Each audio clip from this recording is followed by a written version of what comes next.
Hello students, welcome in the class of formulator. और आज जो हम लोग टॉपिक देखने जा रहे हैं वो मेरा है documentation planning, effective technical communication. जो आपका सिलेबस है इसमें मॉड्यूल फर्स्ट है। मॉड्यूल फर्स्ट में ये कहीं भी नहीं आ रहा है डॉक्यूमेंटेशन प्लानिंग, लेकिन मॉड्यूल फर्स्ट में जो आपको टॉपिक पढ़ना है वो मैं बता देता हूँ।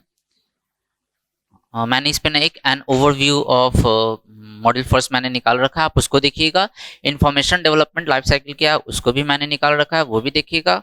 तो मॉड्यूल फर्स्ट में ऑर्गेनाइजेशन स्ट्रक्चर्स पढ़ना है, factors affecting information and document design भी पढ़ना है, स्ट्रेटजीज फॉर ऑर्गेनाइजेशन ये भी पढ़ना है। उसके अलावा और भी एक दो चीज है। तो यहाँ पर हम तीन चीज निकाल रहे हैं, वो क्या क्या है? तो ऑर्गेनाइजेशन स्ट्रक्चर्स और स्ट्रेटजीज फॉर ऑर्गेनाइजेशन, ये लगभग दोनों सेम ही है कि जो भी हम डॉक्यूमेंट तैयार कर रहे हैं, जो कुछ भी हम टेक्निकल राइटिंग के थ्रू जो भी हम पेपर तैयार कर रहे हैं, चाहे वो यही क्यों ना हो, मतलब चाहे वो यही क्यों ना हो, इसके लिए हम एक स्ट्रेटजी बनाकर चलते हैं कि कैसे हमको ये तैयार करना है, वो हुआ स्ट्रेटजी। सेकंड कि इसकी ऑर्गेनाइजिंग कैसे कैसे करनी है, लगभग बात दोनों सेम ही है। इसलिए मैं वो दोनों ही चीज जो कि स्ट्रेटजीज फॉर ऑर्गेनाइजेशन यहाँ से मैं समझाऊंगा। और उसके बाद एक और चीज क्या था कि ऑर्गेनाइजेशन स्ट्रक्चर्स वो भी मैं बता रहा हूँ, और factors affecting information and document design वो भी मैं बता रहा हूँ। सो ये तीनों चीज मैं आपको बता रहा हूँ, बस फर्क सिर्फ इतना है कि इसके लिए मैंने एक स्पेशल नेमिंग कर दिया है, और वो मेरा क्या है, डॉक्यूमेंटेशन प्लानिंग। कि एक डॉक्यूमेंट की प्लानिंग कैसे करते हैं, मतलब कि कोई भी हमको प्रोजेक्ट मिला या फिर कोई भी हमको रिपोर्ट मिल रहा है, कोई भी टेक्निकल आर्टिकल्स मिल रहा है लिखने के लिए, उसकी प्लानिंग कैसे होगी, उसकी स्ट्रैटेजी क्या होगी, यहाँ तक कि प्लानिंग के दरमियान जो प्रॉब्लम हम लोग फेस करते हैं वो क्या होगा, जिसके बाद भी अभी निकलेगा वो चीज़। तो वो सारी चीज़ों का डिस्कशन मैं यहाँ पर कर रहा हूँ। जब आप यहाँ से समझ जाएगा तो ये बात आपको पता चल जाएगा कि yes, these three topics are the same under this one headline, that is what, documentation planning. तो देखते हैं ये चीज क्या है। Planning is the most important aspect of a documentation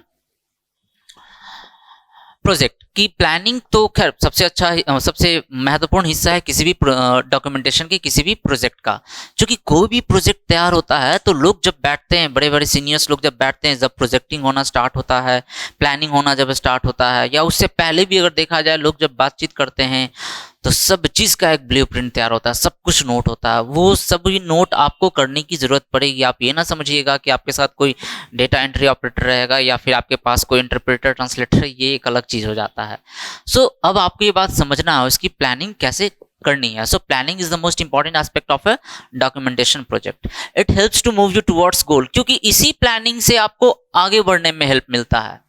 अगर प्लानिंग ही नहीं रहेगी तो फिर दिक्कत हो जाएगा। मान लेते हैं ऐसे सब कुछ मीटिंग हुआ है ना, प्रोजेक्ट अब मिल गया फाइनली, अब उसके बाद कैसे इस पे काम करना है, इसकी हम लोग अब क्या करते हैं, प्लानिंग करते हैं। तो प्लानिंग करने का मतलब ये होता है कि आज से लेकर के जब तक फाइनल होना है, उसको भी पहले से सब कुछ प्लान करके रख लेना है, और उसी प्लानिंग के थ्रू हम लोग को चलना पड़ता है। और जिसका एक ब्लूप्रिंट उनको भी भेज देते हैं जिनसे हम लोग ये प्रोजेक्ट लेते हैं। देख लीजिए कि हम लोग ऐसा ऐसा कर रहे हैं और आपको कुछ प्रॉब्लम है तो प्लीज आप बोल सकते हैं। हाँ, ये जरूर है कि पूरे प्लानिंग में छोटी मोटी चेंजेस होती रहती है, वो फिर डिपेंड करता है। तो जैसे किसी का लेबर हो जाता है, नहीं आया, या फिर किसी के पास कुछ सामान नहीं है, छोटा मोटा चेंजिंग चलता रहता है, उसमें कोई प्रॉब्लम नहीं है। बट प्लानिंग होना जरूरी है, क्यों? क्योंकि आपको गोल तक पहुंचने में हेल्प करता है। To produce an useful documentation consider it to be an integral part of the product development phase. कि अगर आपको ऐसा लग रहा है कि मैं एक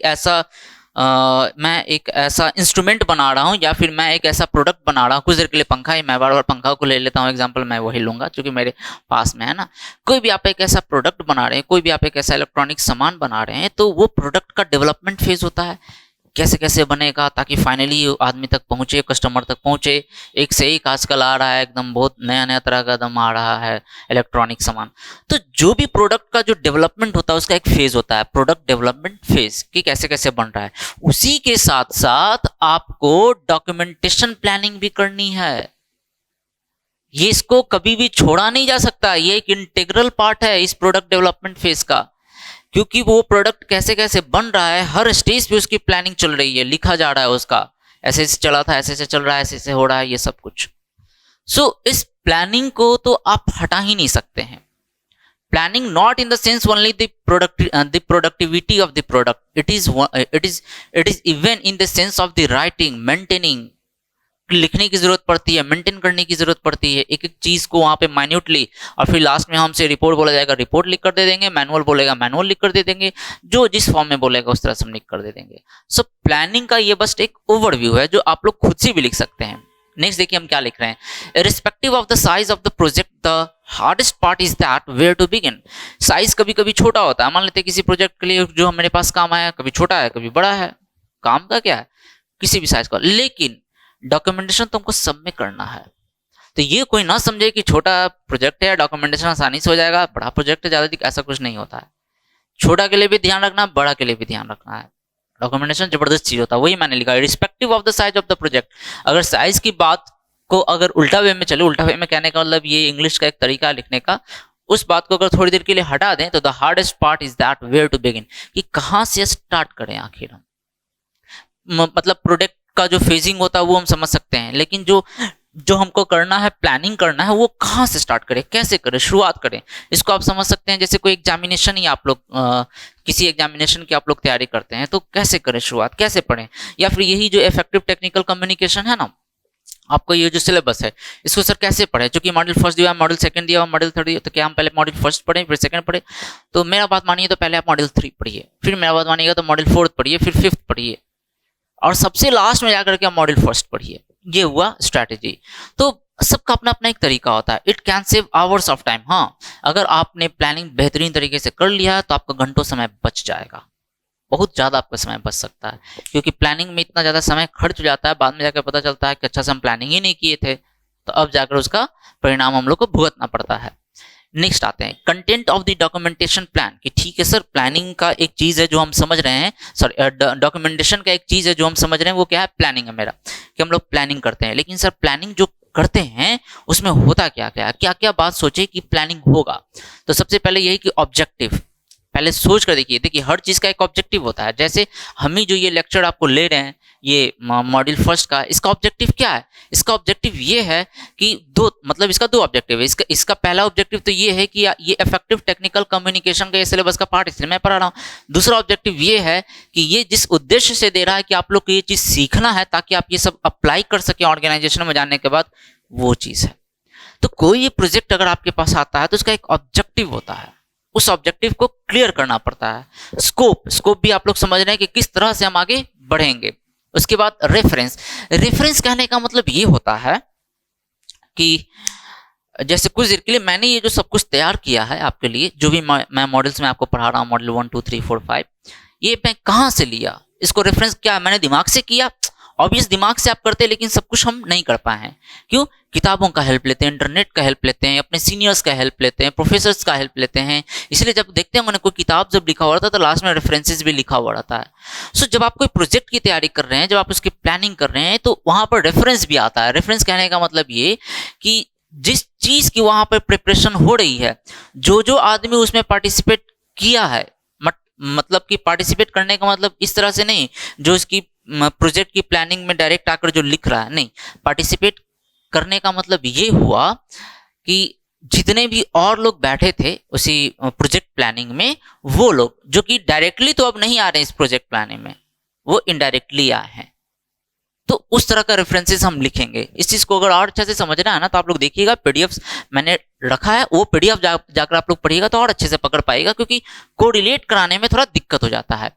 प्रोजेक्ट प्रिपरेशन पर्सन्स लिस्ट, हाँ, जो आप तैयार कर रहे हैं डॉक्यूमेंट, जैसे मैं यहाँ पर ही पकड़ना चाह रहा था, जो आप डॉक्यूमेंट तैयार कर रहे हैं उसमें ऑब्जेक्टिव होना चाहिए, स्कोप होना चाहिए, रेफरेंस होना चाहिए, तो उन सारे पर्सन का नेमिंग भी होना चाहिए कि ये जो प्रोजेक्ट तैयार हुआ है इतने स्टेप्स में, ये सारा, इसको ये राजू ने देखा है, इसको रोहन ने देखा है, इसको वो देखे हैं, उनका नाम, उनका पोजीशन का नेम होना चाहिए, ताकि हर आदमी देखकर समझ सके, ओ इस पूरे प्रोजेक्ट के कंप्लीशन में मैनेजर का नाम ये है, इंजीनियर का नाम ये है, जूनियर इंजीनियर का नाम ये है, जो इसको बाहरी फैक्टर जो मदद मिला उनका नाम, ये सारा चीज मेंशन होना चाहिए उसमें।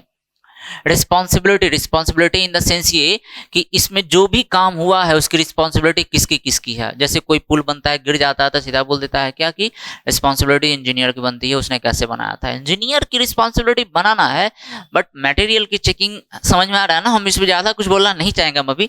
सो हर आदमी का एक रिस्पॉन्सिबिलिटी भी लिखा होना चाहिए, इस बात के लिए रिस्पॉन्सिबल ये हैं, फाइनेंशियल के रिस्पॉन्सिबल ये हैं, बनाने के लिए कंस्ट्रक्शन में ये है इंजीनियर का नाम, है ना, जिससे हम लोग सारा सामान लिए हैं ट्रेडर्स का, वो सारे ट्रेडर्स हैं, उसकी क्वालिटी का मेंटेनिंग कौन करेगा वो है, तो रिस्पॉन्सिबिलिटी भी मेंशन होनी चाहिए। Process and their sequences, process and their sequences का मतलब ये हुआ कि जो भी हम डॉक्यूमेंट तैयार कर रहे हैं उसका एक प्रोसेस होता है, ऐसे से तैयार करना है। फिर सीक्वेंस होता है कि फर्स्ट वे में ये होगा, फिर सेकंड वे में ये होगा, फिर थर्ड में ये होगा, ऐसे करते करते लास्ट में यहाँ पढ़ाकर ये फिनिश होगा। वही लिखा हुआ process and their sequences. Estimated time, हाँ कि इस प्रोजेक्ट को बनने में, ये पूरा तैयार होने में इतने साल का समय लगेगा, 1 साल या 2 साल का, आप सब कुछ तैयार करके आप उसको दीजिए, तभी जाकर वो प्रोजेक्ट आपके हाथ में मिलता भी है। तो एक टाइम भी आपको देखना पड़ेगा। उसके बाद फिर चलता है क्वालिटी रिकॉर्ड। क्वालिटी रिकॉर्ड कहने का मतलब ये, जब सब कुछ तैयार हो गया, बन गया, चाहे वो किसी भी चीज़ पे प्रोजेक्ट बना हो, अब उसकी क्वालिटी देखी जाएगी, ये सही है, कितना गलत है, और उसकी रिकॉर्ड भी रखा जाता है कि हाँ ये जो देखा जा रहा है यहाँ पर कि इसकी क्वालिटी अच्छी बनी या नहीं बनी। जैसे ये बॉटल ही मेरे पास है, ये बॉटल अच्छा बना कि नहीं बना, इसकी क्वालिटी चेकिंग होगी, क्योंकि क्यूसी मैंने आपको बताया है किसी टॉपिक में, शायद वो इन्फॉर्मेशन डेवलपमेंट लाइफ साइकिल है, कि हर प्रोडक्ट जब बनता है तो उसका क्यूसी होता है, मीन्स क्वालिटी चेकिंग होती है। तो क्वालिटी रिकॉर्ड फिर रखा जाता है। नेक्स्ट आता है factors affecting information and document design, कि जो भी हम डॉक्यूमेंट डिजाइन कर रहे हैं, इसमें जो कुछ भी लिख रहे हैं, उसमें कौन कौन से फैक्टर अफेक्ट करते हैं, मतलब कि क्या क्या चीज अगर हम सोच कर लिखे तो सही हो जाएगा, और क्या क्या चीज प्रॉब्लम करता है जिसको हटा दें तो और बेहतरीन हो जाएगा। तो वो देखिए क्या क्या है। सबसे पहले तो आप यही समझ लीजिए कि जो भी चीज आप तैयार कर रहे हैं वो सब आप डॉक्यूमेंट ही तैयार कर रहे हैं, पेज ही तैयार कर रहे हैं। हम आपको ये यहाँ पर नहीं बता रहे हैं कि पंखा कैसे बनाना, बॉटल कैसे बनाना, एसी कैसे बनाना, हम आपको डॉक्यूमेंट ही बता रहे हैं। तो जो भी चीज आप डॉक्यूमेंट तैयार कर रहे हैं, पहले आप पकड़िए इस बात को कि ये कौन पढ़ने वाला है। तो कस्टमर रिक्वायरमेंट्स, तो कस्टमर की रिक्वायरमेंट क्या क्या है वो हम देखेंगे। नेक्स्ट क्या है, ऑब्जेक्टिव ऑफ द डॉक्यूमेंट। जाहिर सी बात है कि ये डॉक्यूमेंट क्यों लिखा जा रहा है, क्यों तैयार किया जा रहा है, उसका ऑब्जेक्टिव बड़ा क्लियर होना चाहिए। जैसे एक रिज्यूमे में आपका लिखा हुआ रहता है करियर ऑब्जेक्टिव, उसी तरीके से आप जो भी डॉक्यूमेंट तैयार कर रहे हैं, ऑब्जेक्टिव 2-3 लाइन में लिख दीजिए या 4-5 लाइन में भी, ताकि पढ़कर समझ जाए कि ये डॉक्यूमेंट क्या है, क्यों है, इसको पढ़ेंगे तो क्या पता चलेगा। नेक्स्ट आता है टाइम टेकिंग, कि आप कोई भी डॉक्यूमेंट तैयार कर रहे हैं तो उसमें टाइम तो लगता ही है। अब टाइम बहुत तरह से लगेगा, इसमें कोई एक फैक्टर नहीं है। टाइम इसलिए भी लगेगा क्योंकि आप बहुत अच्छे से तैयार कर रहे हैं, टाइम इसलिए भी लगेगा क्योंकि आप तैयार तो कर रहे हैं लेकिन सारा का सारा इन्फॉर्मेशन नहीं है आपके पास, कभी आपको फिर भटक उधर जाना पड़ रहा है, कभी फिर उधर जाना पड़ रहा है, यानी आपने प्लानिंग ठीक से पहले से नहीं कर रखी थी। फिर आपका टाइम टेकिंग इसलिए भी होगा कि कभी कभी बीच वाला फैक्टर डिले कर देता है वही बताने में या उस तरफ से ही कुछ आने में, तो वो टाइम का एक अलग मामला होता है। इन्फॉर्मेशन एंड इट्स गैपिंग, हाँ वही मैं बता रहा हूँ कि कभी कभी तो आपका टाइम इसलिए ज्यादा लग जाएगा, जो आपके पास इन्फॉर्मेशन है क्या वो सफिशियंट है, जा ये तो था ही नहीं, तो फिर हमको पीछे जाना पड़ता है जी। एंड इट्स गैपिंग, वही बात हम बता रहे हैं, इसकी गैपिंग होती है, दिक्कत हो जाता है फिर। तो ये सारे फैक्टर्स है जो अफेक्ट करते हैं। ये सिर्फ मैंने यहाँ पे इस तरह से करके लिख दिया है ना, 1 2 3 ऐसे करके लिख दिया। आप इसको एलोबरेट कर सकते हैं 3-4 लाइन में लिख करके, हर एक चीज को जो मैं समझा रहा हूँ, हर एक चीज का डिटेलिंग आप वैसे ही एलोबरेट भी कर सकते हैं इसको।